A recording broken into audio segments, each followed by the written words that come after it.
Hi guys, ఎలా ఉన్నారు మీ అందరూ? వన్స్ అగైన్ అందరికి welcome back to hi fi cars. ఈ రోజు మన దగ్గర కల్కి మూవీ యొక్క వెహికల్ ఉంది. ఇదే గైస్ బుజ్జి. ఈ కార్ ని ఈ రోజు మనం రివ్యూ చేయబోతున్నాము. So let's go. పదండి ఇక వీడియోని స్టార్ట్ చేద్దాం.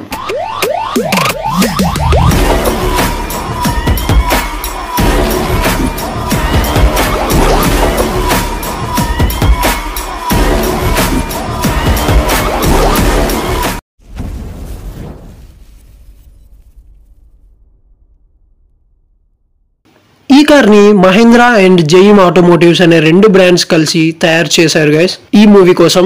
అండ్ ఈ మూవీలో ప్రభాస్ ఈ వెహికల్ వాడడం జరిగింది. వీల్స్ వచ్చేసి ఈ వెహికల్ లో మీకు హబ్లెస్ టైర్స్ ఉంటాయి. సియట్ వాళ్ళు స్పెషల్ గా తయారు చేసిన టైర్స్ ఉన్నాయి గైస్ ఈ వెహికల్ లో. రిమ్ సైజ్ వచ్చేసి 34.5 ఇంచెస్ రిమ్ సైజ్ ఉంది. రిమ్స్ ని అల్యూమినియం అండ్ ఇంపోర్టెడ్ మెటీరియల్స్ తోటి తయారు చేయడం జరిగింది. ఈ రిమ్స్ ని టేపర్ రోల్ బేరింగ్స్ మీద మౌంట్ చేశారు అండ్ వాటిని హాలో హబ్స్ మీద మౌంట్ చేసి ప్లేస్ చేశారు. టోటల్ కార్ వెయిట్ వచ్చేసి 6 టన్స్ ఉంటది. సస్పెన్షన్ వచ్చేసి ఫ్రంట్ లో ఇండిపెండెంట్ సస్పెన్షన్ ఉంది with aluminium swing arms with racing struts performance suspension. Back side లో మాక్సిమం పార్ట్స్ అనేవి అల్యూమినియం తోటే చేయడం జరిగింది. అండ్ బ్యాక్ సస్పెన్షన్ వచ్చేసి custom made special coil spring suspension ఉంది అండ్ డాంపర్స్ కూడా ఉన్నాయి రియర్ యాక్సిల్ ని సపోర్ట్ చేయడం కోసం. అండ్ రియర్ యాక్సిల్ మొత్తం 3 టన్స్ ఉంటది గైస్ అండ్ ఫ్రంట్ పార్ట్ మొత్తం 3 టన్స్ ఉంటది.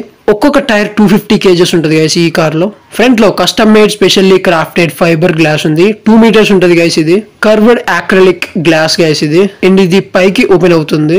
ఈ కార్ లో ఎలాంటి ఇంజన్ అయితే ఉండదు గైస్. 2 ఎలక్ట్రిక్ మోటార్స్ ఉంటాయి లైక్ ఎలక్ట్రిక్ కార్స్. ఈ కార్ యొక్క బ్యాక్ సైడ్ లో 2 ఎలక్ట్రిక్ మోటార్స్ ని ఇచ్చారు. Twin air cooled Kirloskar Motors ఉన్నాయి ఈ కార్ లో. రియర్ వీల్ డ్రైవ్ టైప్ తో వస్తుంది ఈ car. So total engine power అనేది రియర్ లోకే వెళ్తుంది. పవర్ వచ్చేసి 94 కిలో వాట్స్ ప్రొడ్యూస్ చేస్తుంది. 9800 Nm టార్క్ ని ప్రొడ్యూస్ చేస్తుంది గైస్ ఈ కార్. బ్యాటరీ ప్యాక్ వచ్చేసి 47 kilo watt hour battery pack ఉంది. స్టీరింగ్ వీల్ వచ్చేసి ఎలక్ట్రో హైడ్రాలిక్ స్టీరింగ్ ఉంది ఈ కార్ లో. స్టీరింగ్ వీల్ ని రియర్ కి కనెక్ట్ చేయడం జరిగింది. సో రొటేట్ చేసినప్పుడు రియర్ వీల్ రొటేట్ అవుతుంది. So that's it guys. ఇది ఓవరాల్ గా బుజ్జి కార్ యొక్క రివ్యూ. ఐ హోప్ ఈ వీడియో మీకు నచ్చిందని అనుకుంటున్నాను. So that's it for this video. మిమ్మల్ని మళ్ళీ నెక్స్ట్ వీడియోలో కలుస్తాను.